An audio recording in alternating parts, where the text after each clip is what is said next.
ಅಭೂತಪೂರ್ವ ಜಯ ಗಳಿಸಿದ್ದಾರೆ. ನಮ್ಮ ಜಿಲ್ಲಾ ಉಸ್ತುವಾರಿ ಸಚಿವರು ಇರ್ಬೋದು, ಸತೀಶ್ ಜಾರಕಿಹೊಳಿ ಇರ್ಬೋದು, ಅನೇಕ ಮಂತ್ರಿಗಳು, ಎಲ್ಲದಕ್ಕಿಂತಲೂ ಹೆಚ್ಚಾಗಿ ಮುಖ್ಯಮಂತ್ರಿಗಳು 5-6 ದಿವಸ ಕ್ಯಾಂಪ್ ಮಾಡಿ 6 ದಿನ ಕ್ಯಾಂಪ್ ಮಾಡಿ ನಮ್ಮನ್ನೆಲ್ಲರನ್ನೂ ಕೆಲಸಕ್ಕೆ ಹಚ್ಚಿದ್ರು. ಅವರು ಒಂದು ಸ್ಪಷ್ಟವಾಗಿ ಹೇಳಿಕೆ, ಪ್ರಚಾರ ಕಾರ್ಯದಲ್ಲಿ ಬಿಜೆಪಿಯವರಿಗಿಂತ ನಾವು ಮುಂದಿದ್ದೀವಿ. ನಮ್ಮ ಪ್ರತಿಯೊಬ್ಬ ಕಾರ್ಯಕರ್ತರು ಪ್ರತಿ ಮನೆಗೂ ಹೋಗಿ 5 ಗ್ಯಾರಂಟಿಗಳ ಬಗ್ಗೆ ತಿಳುವಳಿಕೆ ಹೇಳುವುದರಿಂದ ನಮಗೆ ಹೆಚ್ಚಿನ ಸಂಖ್ಯೆಯೊಳಗೆ ಮಹಿಳೆಯರನ್ನು ಕನಿಷ್ಠ 190ರಷ್ಟು ಮಹಿಳೆಯರ ಮತಗಳು ನಮಗೆ ಬಂದಿದ್ದಾವೆ. ಗ್ಯಾರಂಟಿ ಯೋಜನೆಗಳು ಕೈ ಹಿಡಿದು ಅಂತ ಹೇಳ್ತೀನಿ. ಡೆಫಿನೆಟ್ಲಿ. ನಮಗೇನು ನನಗೆ 7 ಹಳ್ಳಿ ಕೊಟ್ಟಿದ್ರು, ಅಲ್ಲಿ ಕೇಳಿದ್ರೆ ಸ್ಪಷ್ಟವಾಗಿ ಹೇಳ್ತಿದ್ರು ಅವರು, ನಾವು ಸಿದ್ದರಾಮಯ್ಯನವರಿಗೆ ವೋಟ್ ಹಾಕ್ತೀವಿ, ಸಿದ್ದರಾಮಯ್ಯನವ್ರ ಸರ್ಕಾರಕ್ಕೆ ವೋಟ್ ಹಾಕ್ತೀವಿ.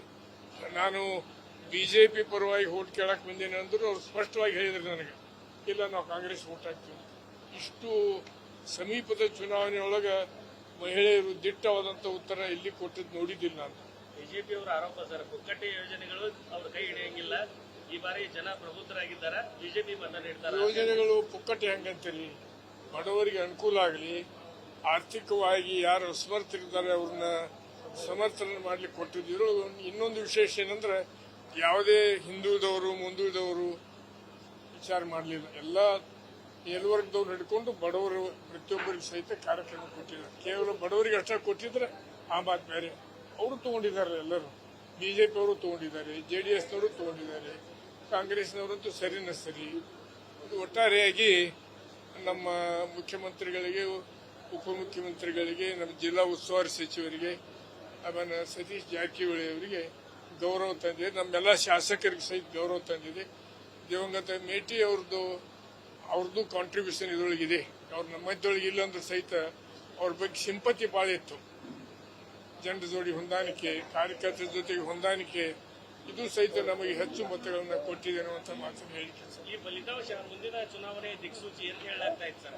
ಇದರಿಂದ ಕಾಂಗ್ರೆಸ್ಗೆ ಬೂಸ್ಟ್ ಸಿಗ್ತಾ ಅಂತ? ಎರಡೂ ಕ್ಷೇತ್ರದೊಳಗೆ ಗೆಲುವು ಬರುವುದರ ಸಹಜವಾಗಿ ಸರ್ಕಾರಕ್ಕೆ ಗೌರವ ಬಂದೇ ಬರುತ್ತೆ. ಸರ್, ಇನ್ನೊಂದು ಪ್ರಮುಖವಾಗಿ ಬಿಜೆಪಿ ಅವರು ಆರೋಪ ಮಾಡಿದ್ದೀರಾ, ಗ್ಯಾರಂಟಿ ಯೋಜನೆ ಅನುಕೂಲ ಆಗಿದೆ, ದುಡ್ಡು ಯಾಕೆ ಕಾಂಗ್ರೆಸ್? ಇನ್ನೊಂದು ಸಿದ್ದರಾಮಯ್ಯ 5 ದಿನ ಬಂದು ಇಲ್ಲಿ ಟಿಕೆಟ್ ಅಗತ್ಯ ಏನು? ನೋಡ್ರಿ, ಒಂದನೇದು ದಿವಂಗತ ಮೇಟಿ ಅವ್ರ ಬಗ್ಗೆ ಇರುವಂತ ಅವ್ರದ್ದು ಇದು. ಯಾಕಂದ್ರೆ ಇಡೀ ಥ್ರೂಔಟ್ ಲೈಫ್ ಮೇಟಿ ಅವರು ವಯಸ್ಸಿನಲ್ಲಿ ಸಿದ್ದರಾಮಯ್ಯ ಸಾಹೇಬ್ರಿಗಿಂತ ಹಿರಿಯರಿದ್ರು ಸಹಿತ ಅವರ ಅತ್ಯಂತ ವಿಶ್ವಾಸಿ ಅನುಯಾಯಿ ಕೆಲಸ ಮಾಡಿದರು. ಅದರದೊಂದು ಋಣ ತೀರಿಸೋಣ, ಮೇಟಿ ಅವರು ನಮ್ಮ ಮಧ್ಯದೊಳಗೆ ಇರ್ಲಿಕ್ಕೆ ಋಣ ತೀರಿಸೋಣ ಅನ್ನುವಂಥ ದೃಷ್ಟಿಕೋನ ಇಟ್ಕೊಂಡು ಮುಖ್ಯಮಂತ್ರಿಗಳು ಇಲ್ಲಿ ಕ್ಯಾಂಪ್ ಹಾಕಿದ್ರು, ಮತ್ತೇನಿಲ್ಲ.